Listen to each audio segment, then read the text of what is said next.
Hi everybody, it's me, Ryan George, from the thing you're currently watching. If you didn't see the first one of these that I did, welcome to the unsettling reality of me addressing the camera directly. This is gonna be a format for like off weeks and whatnot, where I revisit old pitch meetings and give my updated comments, answer questions, stuff like that. Your response to the first one was really, really nice and positive, so legitimately thank you very much for that. It made me feel really good about myself. Then my ego, my head kind of expanded like a hot air balloon, and I got some pretty nice views of the province of Quebec from above. Lovely scenery, great new friends, mostly birds. But now I'm back down on Earth, and legitimately thank you. That was very, very nice to see. And I also realized that I never formally said thank you for getting this channel to over 1 million subscribers in under a year, so thank you.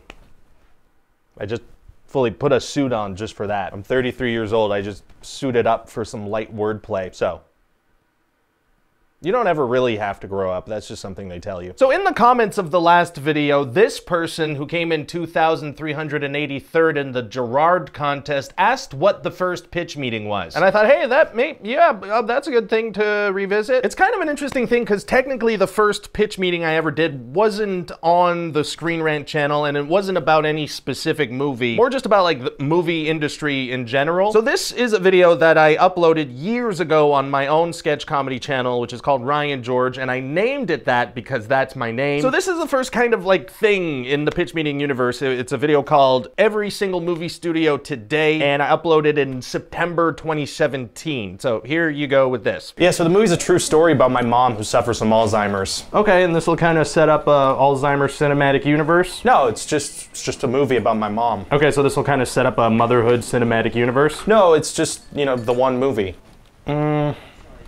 I have no idea what the f you're talking about. Get out now. So that was 18 seconds. It was really, really, really short. Back then I was doing a lot of like short sketches. Under 30 seconds was kind of my whole deal. For a couple of reasons. Partially, I didn't have a lot of time. I was already working for Screen Rant doing a bunch of other stuff, and it was taking up a ton of time. So in my limited free time, I was making short little sketches, which was manageable. And also there was this subreddit that I was on back then called YouTube Haiku, and your videos had to be under 30 seconds or you couldn't even post on this subreddit. So that was kind of like a good motivator for me. I would make short videos and post them on YouTube Haiku, and sometimes people would watch them, sometimes they wouldn't. And so a couple of months after that first video, the Justice League movie came out, and you know, I didn't love it, and a lot of people felt the same way. I just remember watching it and being like, okay, so they have to do a thing, and then they just do the thing. Like, Batman's got to assemble a team, and then that's what we watch him do with little to no obstacles. I was inspired by one of my favorite comedians, John Mulaney. He had this stand-up bit about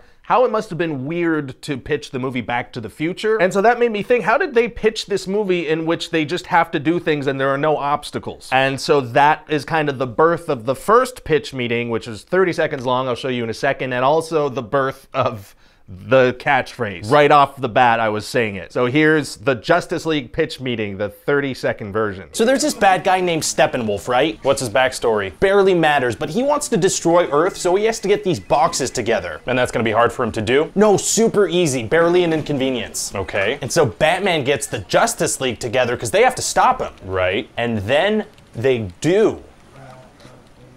They stop him. Okay, this is f***ing perfect. Bleepy McBleeperson, I had swearing going on. Both those things had swearing in them. I don't usually put swearing in my videos. I think that like the funniest swearing moments are when they're completely unexpected and also bleeped. That's something from one of my favorite shows in The Office. There's a couple of instances where characters swear and it's bleeped.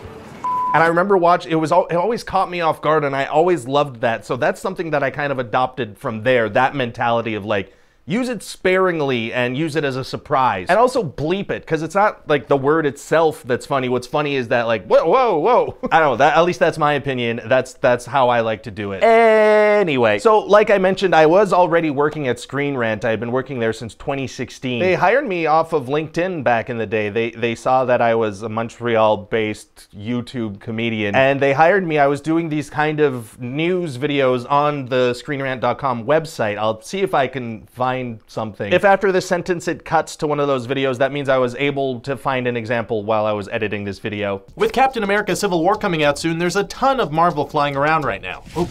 And now fans can get ready for even more, as it's been announced that a teaser trailer will soon drop for Doctor Strange. And so I did that for about a year. I was making like 4 of those a day, and then that initiative kind of dwindled down. And then they moved me onto the YouTube channel. I was doing stuff on the YouTube channel. They've kind of always let me like do my own thing and insert comedy wherever I wanted to. And so I was doing like kind of like top 5 videos in my own style with little jokes sprinkled in. If after this sentence I show a clip, it's because I found one.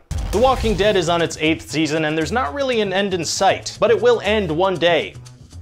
Right? Well, for the eventual day when it probably does end, here are 5 theories on how The Walking Dead will end. Then one day the Screen Rant channel manager at the time, this guy Rob, kind of asked me like, hey, do you have any ideas for like other things to do on the channel? Like, we're willing to try some stuff out. And I was like, I did this pitch meeting thing on my own channel. I could probably talk crap about Justice League for a little longer. And so I put that together and we put it on the channel, and it did pretty well because people were still angry about Justice League at that time. Everyone on the internet was still arguing about it, so it kind of plopped at the right moment and did well. I don't know why I used the word plop. Anyway, so I plopped the video in November 2017, and this is that video. Okay, so tell me about this Justice League script. Okay, so there's this bad guy named Steppenwolf, right? What's his backstory? Barely matters, but he wants to destroy the world, so he has to get these boxes together. And that's gonna be hard for him to do? Oh no, super easy, barely an inconvenience. Great, what's he look like? Well, in the comics, he's got like a goatee and a helmet with horns. Okay. You don't like it? I'm just kind of picturing something more like the back of Professor Quirrell's head in Harry Potter. You know, when Voldemort's kind of just living on there? Does that sound good? Yeah, sounds perfect. So tell me more about these boxes. Well, they're called mother boxes. Mother boxes? Yeah, and Steppenwolf's gonna say mother kind of a lot, like more than you'd think he would. Okay, can we also have him say some like super generic bad guy sayings? Oh yeah, there's a ton of that in here. At one point he's like, this world will fall. So generic, I love it. At another point he's like, primitive beings. Perfect. Okay, now tell me about the Justice League itself. Right, so Batman figures out that something bad is going on, so he has to convince the other heroes to join his team. And that's gonna be hard for him to do? No, super easy, barely an inconvenience. Oh. Yeah, well, Wonder Woman's already on board, and then the Flash straight up says yes, and then they're like, we have to find Cyborg, and Cyborg shows up like, hey, I'm Cyborg, what's going on? And Aquaman? Oh, Aquaman, that's where things get spicy here. I'm listening. Okay, so follow me on this. Aquaman is gonna say no at first. Right. And so people watching will be like, wait, is Aquaman not gonna join the League? That is good. But then he's gonna change his mind.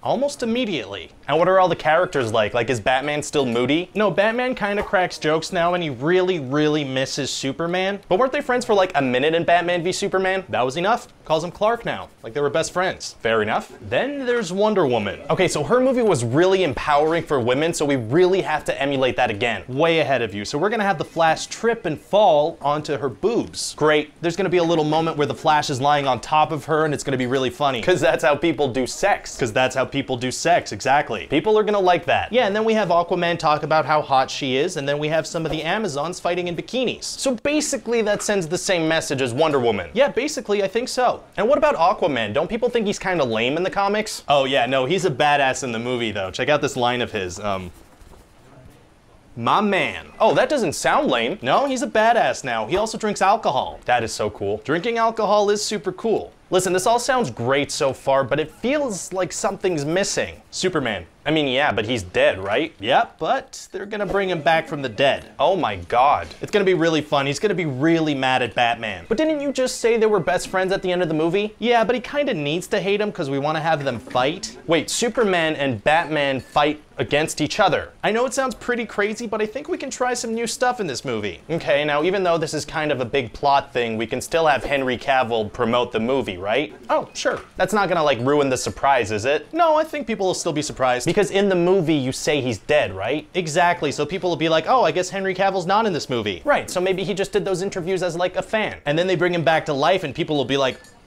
what? Perfect, and how does the movie end? Oh, they just kind of stop Steppenwolf. There's no consequences? No, they just kind of fight his parademon things and then they stop him. I feel like there should be some consequences, or maybe just like a feeling that the stakes are high. I can add in a Russian family that gets scared. That'll do it. Great. I gotta say, I think we have a winner here. Me too. So that's kind of strange for me to watch.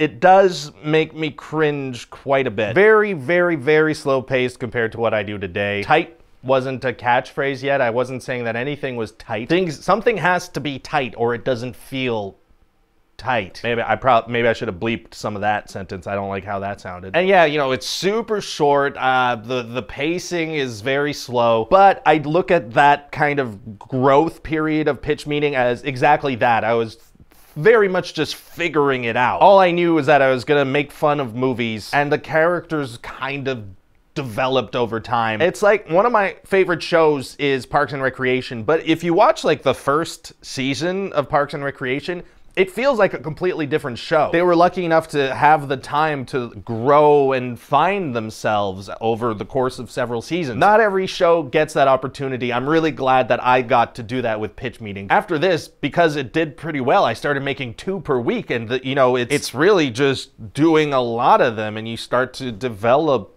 something unique. So yeah, I'm very, very grateful for all of the work that I've gotten to do. You know, I've learned so much and I've developed these characters. It's so fun to just, you know, I could do whatever with them. You know, it's very, very, very, very, very, very fun. So thank you again for 1 million subscribers. I'm one of the luckiest people in the world that this is my job. Honestly, I can't believe it. In the next one of these, I'd like to answer some more, you know, like questions and comments and stuff. So if you have things that you're curious about anything, really, just leave them in the comment section and I'll get to it. Bye.